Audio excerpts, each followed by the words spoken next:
At some point in the next 60 days, you are going to end up at a property where somebody tried to fix it themselves or install it themselves.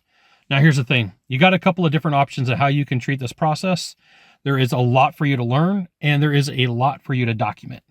I'm Scott Silverman-Bell, coming to you live for HVAC Technicians Sell Secrets on a perfect day to talk about sales and business, and a fantastic day to talk about you. Coming to you live from Sacramento. This video is powered by sellingtechnicians.com. So, as a consumer, there are people who really want to try to do things on their own. I'm pretty handy. I've been around construction my entire life. So when it came to putting in a heating and air unit, I put my own in, got a permit, got the permit to pass, called it good. Yay me. But I grew up in the trades, right? I grew up, my dad was a construction man. So as a kid, when it was the summertime, I would go with my dad and we would replace floors and bathrooms and patch roofs, right? So there's things that I've been around. So I probably have a different skill level than most people. I grew up in the trades, was a heating, air conditioning installer, worked on equipment, sold equipment, got a construction license. So I'm going to be not the typical person. Okay. So the person that I'm talking about is not the version of me. I'm talking about the do-it-yourselfer that goes online, purchases equipment, gets halfway through, and then calls out an expert and wants free information or wants you to fix what they could not accomplish. Now, depending upon the state, city, jurisdiction that you're in, you've got different ideas. Depending upon the company you work for, you've got some different opportunities as well. So I want to give you the shocking truth about DIY HVAC install fails, and it happens a lot. So if you end up at one of these calls, one of the best things that you could do is take pictures and document everything, video everything, model numbers, serial numbers, electrical, gas, ductwork, everything. And the reason for that is if you have the opportunity to fix it, you need to be able to explain what the problem is. Now, here is your challenge. The more that you document, the more that you become a consultant. And I want to share with you why that is. Because, you know, when you're taking pictures, when you're going through the information, what ends up happening is somebody who's a DIYer just is going to believe that it's your role and responsibility to give them free advice, right? So you have some challenges, you have some things that you need to work through, and you got some decisions to make. Almost every single company that I have ever worked at said, we don't fix DIY, we start all over again. And that's not the entire industry, that's some of the industry. And even if you were going to start all over again, you would have to write in some exclusions. Like, I don't know how somebody soldered in that refrigerant line. I don't know how they sealed the ductwork. I don't know what they did with the gas line. You know, I don't know how they put everything together. And so the reason you also want pictures is because there are times where you meet with people who want to purchase equipment on their own, which is fine. And then they believe that, hey, it's going to be super easy and it's not going to be a problem. You want to have some pictures of that. Just like you want to have pictures of bad installs from Chuck in a truck, you know, Tom in a truck, or whatever you want to call it, to be able to explain, like, this is not as easy as you think that it is.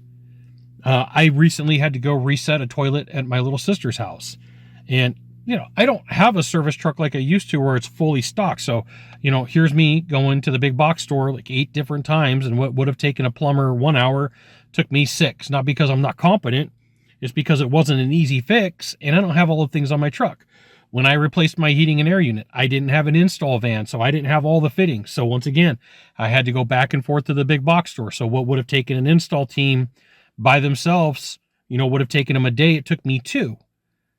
So you have to be able to explain, like, look, you think that it's going to be easy.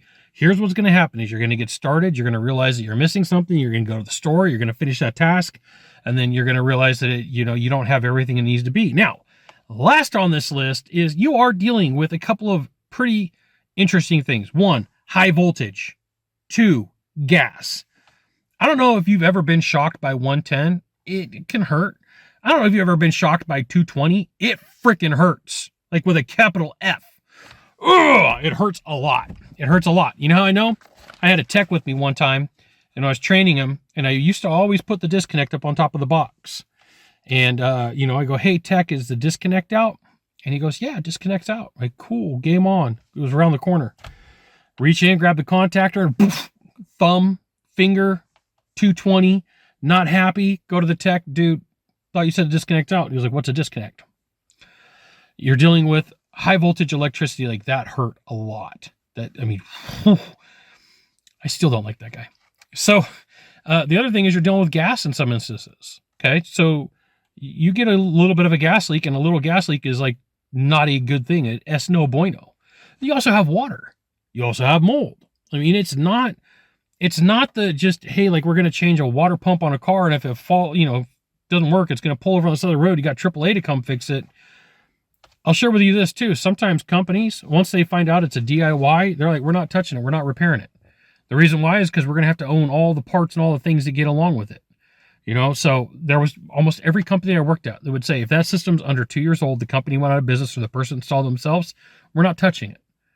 Don't touch it. Don't look at it. Don't breathe on it. Don't cross-eye look at it. We don't want anything to do with it. And so you got to know how that you're going to address this. And every company is going to be a little bit different. Every state's going to be a little bit different. Some states, you don't need a permit to install a heating and air unit. Some states, you don't need a contractor's license.